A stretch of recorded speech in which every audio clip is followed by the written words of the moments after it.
지명은 단지 땅의 이름일까요? 그 안에 쌓인 시간과 기억의 이름일까요?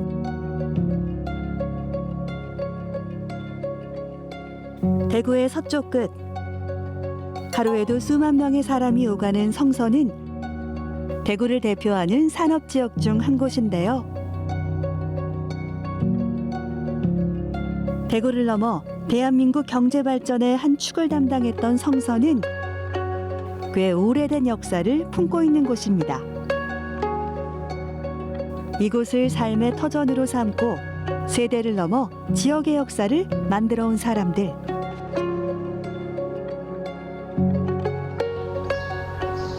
지금 그 시간을 거슬러 오래된 이야기의 시작을 마주합니다.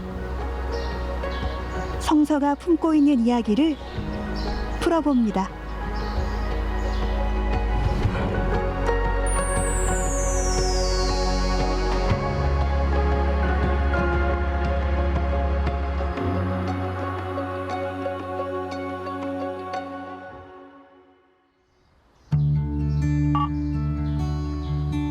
대구 읍성 서쪽에 있다고 하여 붙여진 지역명 성서. 지금은 한쪽엔 산업단지가 한쪽엔 고층 아파트들이 줄지어 서 있어 북적이는 도심 풍경이지만 옛 성서는 지금의 모습과는 많이 달랐는데요. 성서라는 말이 이제 지명이 등장한 것은 1899년 고종 36년입니다. 그때 보면 대구시 행정구역을 29개, 30개 방으로 이제 설치하는데 이때 이 지역은 성서방이라 해가지고 방은 오늘날로 따지면 면택입니다. 성서면이라 해가지고 소속된 동이 4시고 부에서 보면은 20리 떨어진 곳이다. 서쪽으로 20리 떨어진 곳이다.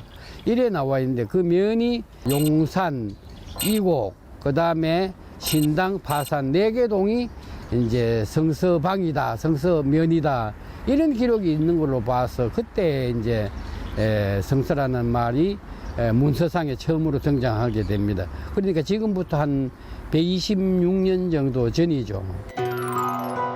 행정구역의 기준과 범위에 따라 한때는 성서 일부 지역이 달성군에 속해 있기도 했지만 현재는 모두 달서구에 편입되어 있습니다.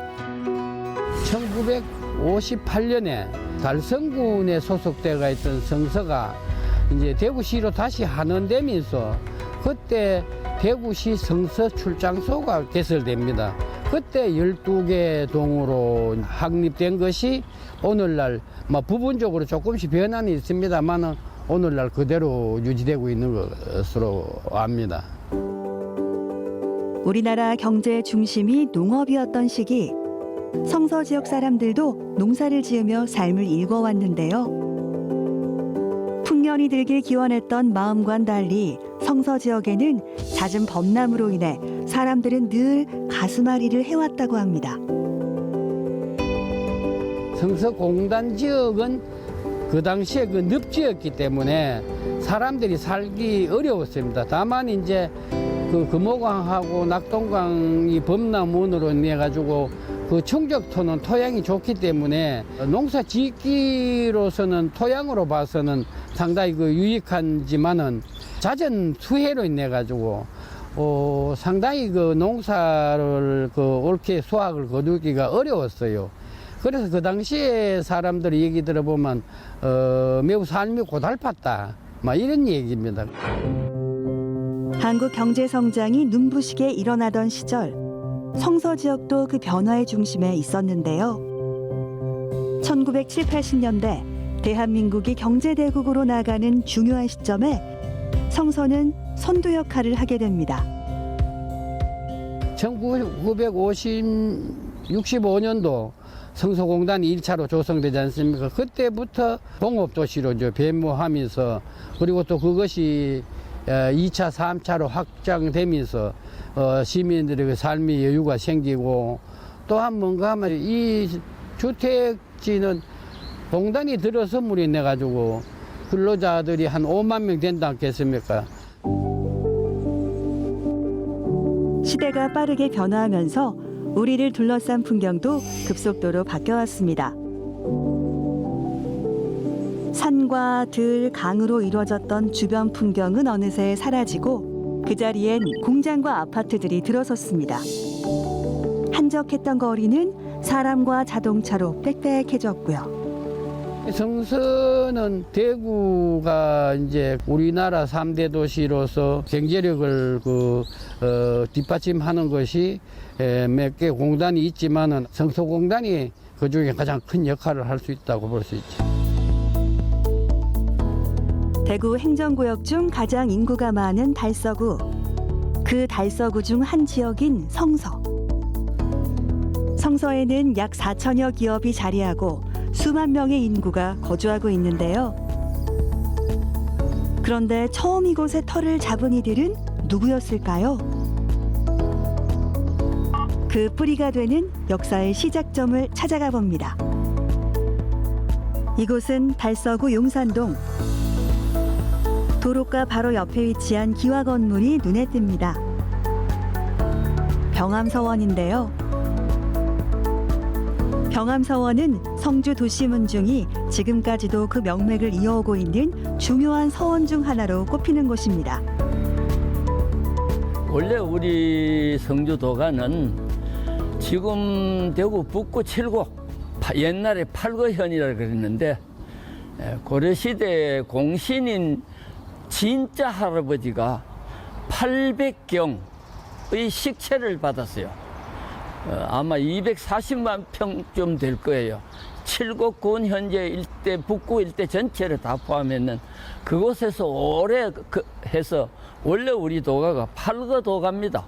근데 이 8거현이 나중에 성주가 목으로 성격하면서 성주에 속하다 보니까 대동보를 만들 때에 이왕이면은 큰 도시 성주를 따자 해가 성주도가가 되었어요.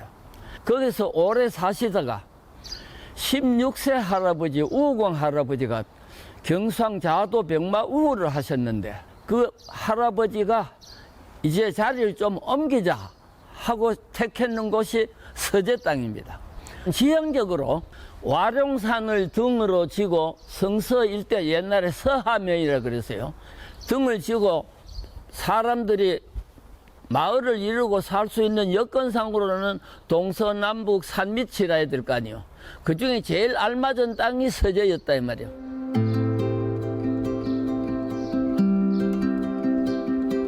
지금은 달성군에 속하는 서재. 성서와 인접해 있는 서재에 자리했던 성주 도시 문중은 달서구 용산동에 후학을 위한 서원을 세웠고 그 서원이 지금까지 전해지는 병암서원입니다. 집안 어른들이 이곳에 터를 잡은 후 성주 도시 문중 사람들은 병암서원에서 후대를 위한 교육에 힘써왔습니다. 시골에서 그 어린이를 길러가지고 강학을 하는 중심지가 바로 이제 교육의 중심지 아닙니까? 그런 의미에서 서원이라는 이름은 그때는 서원이 아니고 서당이죠. 서당이라는 것을 만들어서 주위에 있는 골고루에 있는 애들을 불러다가 가르치는 일. 그래서 이 중심은 서촌이지만 서촌 아닌 등 너머의 애들도 넘어와서 강학을 했어요. 선조들이 해왔던 지역사회를 위한 마음. 그 마음이 서원을 통해 전해졌고 지금도 그 정신을 이어가고 있습니다. 서원이 역사 속의 한 페이지로 남은 것이 아니라 지금도 생생한 교육의 현장이 되고 있는 거죠. 지금 우리 여기서 하고 있던 건 한 대여섯 가지가 됐는데 대구시 교육청에서 하고 있는 학생들, 초, 중등 학생들 여기에 예절 교육을 해년마다 하고 있습니다. 그게 한 8년 정도 됐어요. 그러고 주민을 위해 가지고 다문화 가정 학생들하고 보호자들하고 와가지고 100일장을 하고 있어요. 지역사를 포함해 우리나라 역사에 있어서도 중요한 역할을 해온 병암서원. 서원을 둘러보다 보면 눈길이 가는 곳이 있습니다. 문중의 유물을 보관하고 있는 곳에 특별한 유물이 자리하고 있는데요.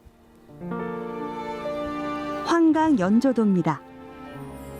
일반적으로 그림은 의궤라 그래서 그림만 있는데 황강연조도는 그림에 제목이 붙어 있고 밑에 그 행사에 관여했는 사람들의 이름과 성격과 내력을 전부 다 적어놓은 참 이력서가 있고 세 가지가 겹쳐졌는 그림으로는 현재로 거의 본 적이 없을 정도로 희귀한 종류가 나왔는 게 황강연조도인데 우리나라 중앙정부에서 오면은 바로 임금한테 가는 게 아니고 가장 가까운 군의 관하에서 멈추면서 거기서 본부와 연락을 해가면서 조정이 되면은 가게 되는 건데 임금한테 가게 되는 건데 그 관하에 들어오는 과정을 그린 그림이거든요. 그거를 맞이하기 위해서 중앙에서 내려온 분이 7분이 지금 말하면은 막 부총리나 아니면 장관급으로 위시해서 국가장급에 7분 하고 황해도에 계시는 시장 군수 합해서 총 23분이 이 행사를 맞이하는 거예요. 과거와 현대를 잇는 중요한 유산인 병암서원을 세우고 지역을 위해 애쓴 성주 도시 문중. 문중의 역사를 거슬러 올라가면 놓쳐선 안 되는 중요한 인물이 나타납니다. 성주 도시 문중의 역사적 인물 도웅유 선생인데요. 영남 일대의 학자들과 교류를 하시면서 유명하신 한강정구 선생, 낙제 서상원 선생, 그리고 모당 손 선생 이 세 어른들 밑에서 선비들이 모여가지고 금호강, 낙동강이 연결하는 배를 타고 두 할아버지들한테 왔다 갔다 하면서 이 일대에서는 유림의 중심 역할을 하셨어요. 대구 지역 유학 진흥에 큰 기여를 한 도웅유 선생. 그의 유학 사상 중심에는 한강 정구 선생과 낙제 서사원 선생이 있습니다. 한강 정구 선생과 낙제 서사원 선생이 배를 타고 유람했다는 금호강. 시간은 흘렀어도 여전히 도심을 흐르는 그 물결 옆에는 우리 지역사에 중요한 역할을 한 서당이 자리하고 있습니다. 궁산자락 아래 위치한 일학서당이 그곳입니다. 본 일학서당은 1798년에 대구 인근 지역에 있는 선비들 30분이 설립한 서당입니다.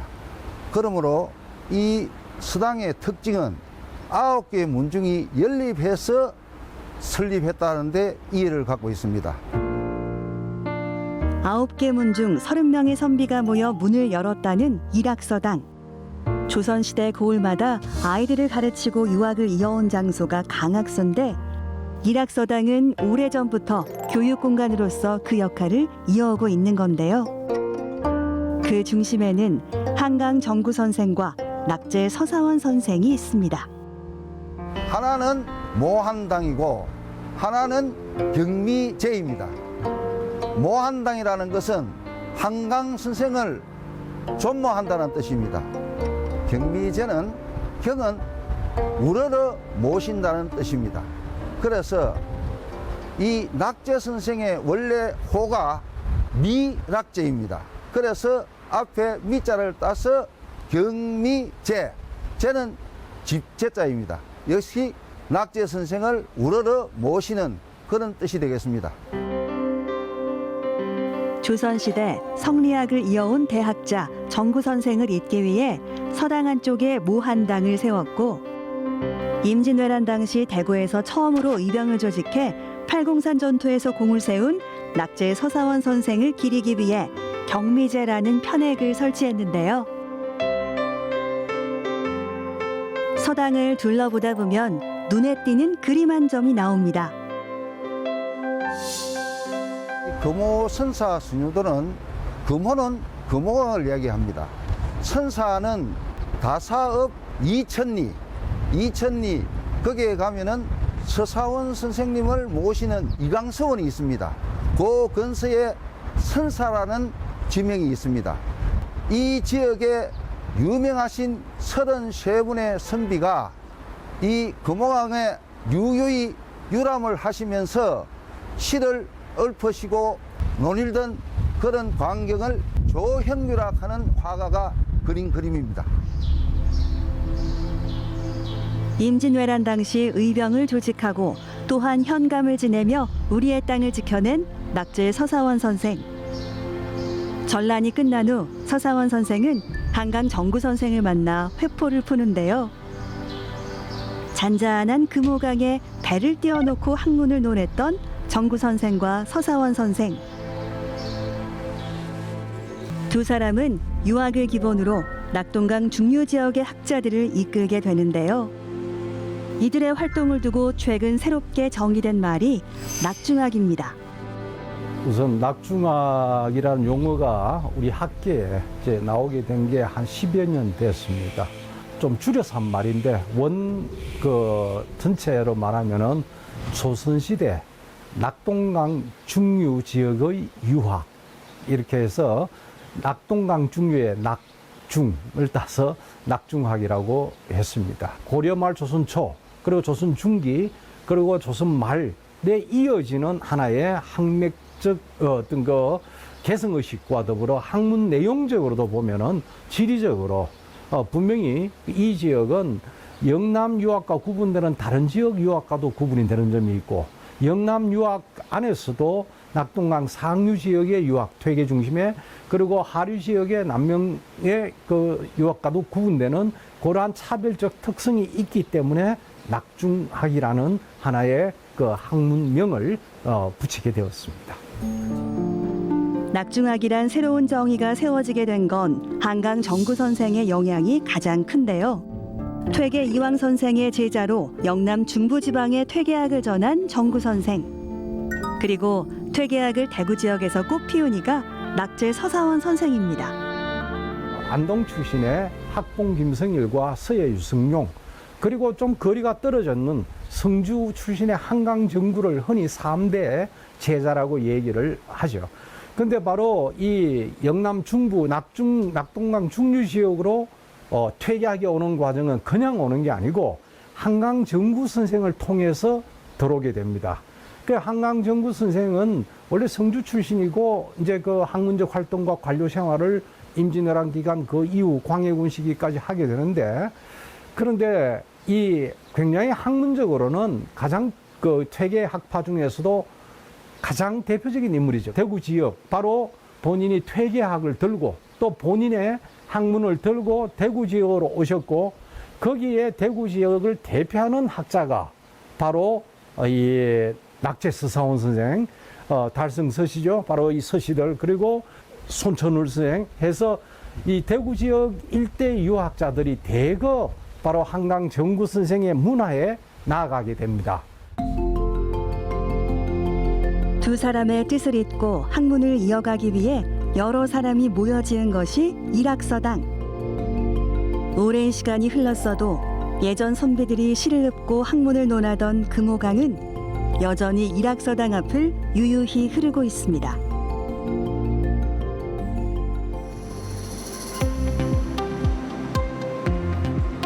현재의 모습이 갖춰지기 전 작은 마을들이 모여 지역을 이루었던 성서. 뱀이 많아 파호란 이름이 붙기도 했고 낭떠러지라는 덤을 붙여 계상듬이 되기도 했으며 스승의 호를 붙여 선원 마을이 되고 그 이름이 전해져 선원 공원이 되기도 했는데요. 이렇게 작은 마을들이 지금은 어떤 모습으로 변해 있을까요? 학교와 주택단지가 들어서며 늘 바쁜 모습의 도심 풍경을 보여주는 곳. 성서의 중심, 신당동입니다. 신당동이라는 곳은 지금부터 한 400년 정도 되거든요. 그때 김영김 씨들이 제일 먼저 이제 들어와서 틀을 닦았던 마을이고 그 뒤를 이어가지고 이제 경주 이씨, 그다음에 수성 나씨, 그리고 군위 방씨 같은 성씨들이 들어와서 이제 정착을 하고 살게 된 마을인데 동네 이름이 신당동이라고 되어 있잖아요. 새롭게 만든 못 또는 새롭게 만든 제방이 있다는 마을인데 유래는 두 가지 설이 현재 전해지는데 첫 번째는 이 마을 처음에 들어왔었던 그 김영김 씨 입향조 할아버지가 김용호라는 분인데 그분이 호가 신당이었다 그래요. 그래서 그 어른의 호를 빌려서 마을 이름이 되었다라는 설이 하나 있고, 두 번째는 이 지역은 여름철이면 계속 이렇게 물피해를 받던 지역이어서 조선 후기 때 모 어느 어른께서 이 지역에 사비를 털어가지고 뚝을 하나 쌓았다 그래요. 그래서 금호강, 낙동강 범람을 막기 위한 새로운 제방, 새로운 둑이 생겼다라는 의미에서 신당이라는 마을이 이름이 생겼다라고 그렇게 전해지고 있죠. 내가 발붙이고 몸 뉘고 살던 마을이 산업화의 변화에 따라 사라지고 바뀌던 시기. 사람들은 집안 대대로 살던 터전을 내주고 이전을 해야 했습니다. 이때 이들은 자신들의 마을을 기억하기 위해 작은 기념비를 세웁니다. 당시에 가장 먼저 사라진 마을이 망정마을이라는 마을이 있습니다. 그 갈산마을의 남동쪽에 있었던 마을인데, 이 마을 주민들은 당시에 성서공단에 이제 수용이 되고 본인들은 이곡동이라는 지역으로 집단 이주를 하게 됩니다. 이제 그때 마을 주민들이 그래도 조상 대대로 살아온 우리 터전인데 마을의 흔적이 이렇게 사라지는 건 아닌 것 같다. 그래서 1992년도에 망정부락 유적비라는 게 최초로 세워집니다. 이후에 각 차차 이제 공단이 되고 아파트가 들어서면서 순차적으로 마을이 사라지게 되죠. 그때 다들 마을에서 그 망정마을 유래비를 본 거예요. 그래서 마지막 2011년도까지 순차적으로 이렇게 만들어진 게 지금과 같은 10여 개가 넘는 마을 유래비가 남아있게 된 계기가 됐죠. 신당동에도 유래비가 세워져 있는데요. 유래비 안에는 재밌는 이야기들도 담겨 있습니다. 그 경산자인 쪽에 있던 한 처녀가 이제 이쪽 쪽으로 시집을 오게 되는데, 그때 이제 친정집에서 걱정을 그렇게 많이 했다 그래요. 성서라는 곳은 그렇게 살기 힘든 곳인데, 아이고 내가 성서로 시집을 가면 잘 살겠느냐라고 걱정을 하니까 그 처녀가 친정 아버지 엄마한테 그런 표현을 했다 그래요. 걱정하지 마시라. 경산자인에 내리는 비가 아무리 그래도 신당 서초이라고 아니 오지는 않을 거 아닙니까? 다 사람 사는 곳입니다라고 하는 그런 내용들이 이렇게 기록이 되어 있죠. 우리도 잊고 있었던 우리 마을의 이야기들. 이 유래비를 세웠던 이들도 아마 오랜 시간이 지난 어느 날 누군간 유래비를 보며 잊었던 이 마을을 기억해 주리라 생각했을 테죠. 금호강을 따라 자리한 공업단지. 삭막한 산업단지 풍경 속에 잠시 쉼터가 되어주는 공원이 있습니다. 성서 아울렛 공원인데요.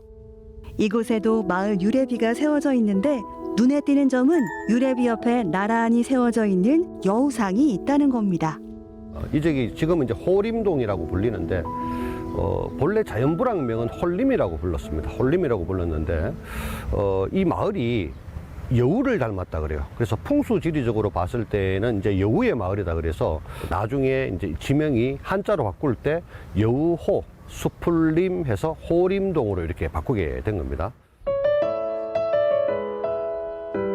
지금은 사람들의 거주 지역보단 상업과 산업으로 대표되는 곳이지만 이곳에도 오래전 자연불황이 있었고 가족을 이루며 살아온 이들이 있었습니다.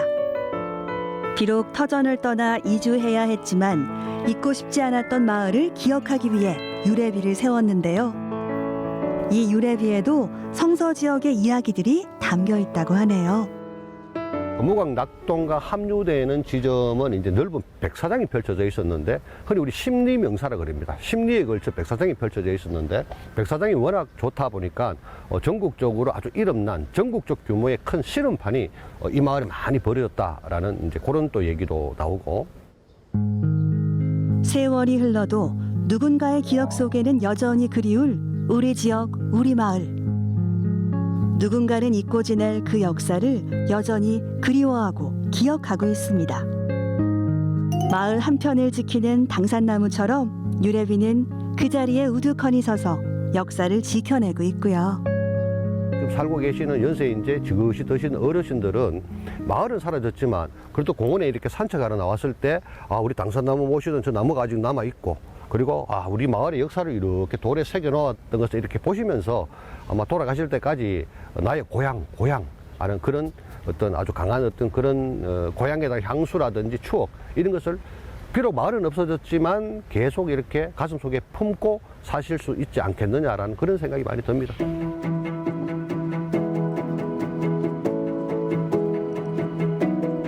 산과 들, 강으로 둘러싸인 풍경이 자동차와 빌딩, 도로로 바뀌었어도 이 땅 위에 발을 딛고 사는 누군가가 있는 한 땅의 역사는 계속 흐르고 흐르는 역사 속에서 우리의 삶도 이어집니다.